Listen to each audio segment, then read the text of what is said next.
Welcome to the Real Estate Espresso Podcast, your morning shot of what's new in the world of real estate investing. I'm your host, Victor Menashe. On today's show, we're answering a listener question about a very specific office conversion opportunity. We're going to look at a sale offer of a commercial building that could be converted into residential, and we're going to dissect the viability of this project. The seller, in this case, is offering to sell a property that has an as-is appraisal for $9 million from a major brand-name commercial brokerage house and an appraisal firm.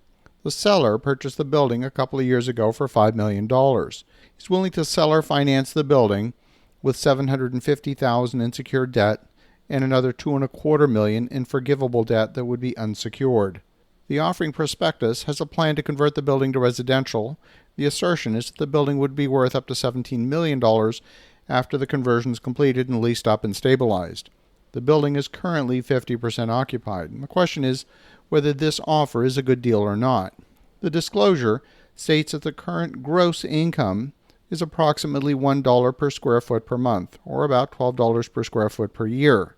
The assertion is that the current operating cost is 16 cents per square foot per month. Now, when you look at comparable office buildings almost anywhere in the country, you'll find that the actual operating cost is somewhere between $12 to $15 per square foot per year, which means an operating cost of somewhere between $1 and $1.25 per square foot per month. Now, I realize the seller is providing a detailed breakdown of their expenses in their offering prospectus. The only thing I can say is that the reported expenses are nearly 90% lower than the going market average, and for that reason, I'm going to assert that the seller is misrepresenting something in the truth about the reality of this building. I simply don't believe the seller's disclosure. I also see that the seller bought the property for $5 million, and they're hoping that you're going to refinance the property for $6 million, approximately 65% loan to value, and the seller will net $6 million in cash for a profit of $1 million. From my vantage point, the likely truth is that this property is generating negative cash flow with zero debt service.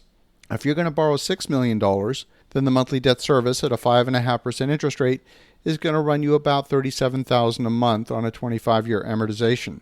This means, in my opinion, property is going to be suffering negative cash flow of something in the range of $40,000 a month. And then you're going to have to empty the building of all the commercial tenants, add investment to convert the building to residential, which has got to be at least $130 per square foot to build out the interior with all the infrastructure. That's at least another $7 million of investment, which will bring your total investment to $13 million. The cost of servicing that $13 million debt at a 5.5% interest rate is about $80,000 a month. So you better be able to at least generate $100,000 a month in net income in order to service that debt. This building has no balconies, and from the outside it looks like an office building. You're going to have a very hard time attracting top quality tenants who are looking to rent in a building that's got no balconies and windows that don't open.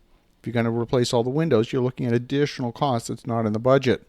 The only way you'll attract tenants into that building is by offering a significant discount to the market. And the problem with office buildings that have continuous windows that wrap around the perimeter of the building is that it's virtually impossible to install the demising walls between units because those walls meet at the glass window, and it's impossible to fully isolate the neighboring apartments from each other.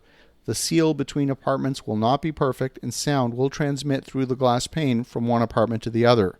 The problem is almost impossible to fix. Once the building is fully leased and stabilized, you're going to probably yield around $1,800 a month per unit. That means the building, if fully leased, would only generate $88,000 per month in gross income, and you need $100,000 a month in net income in order to carry the property. So for all of these reasons, I cannot see a path to taking this building and turning it into a viable project. It makes no sense to me whatsoever. I think the seller is trying to overstate the as-is value of the office building in order to get their investment out, plus the cost they might have incurred in holding the property over the last couple of years.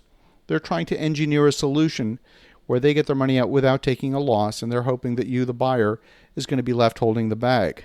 Without doing a detailed due diligence, it might be impossible to know the full truth about this building. But in under 5 minutes, I've certainly convinced myself that the due diligence is not even worth performing.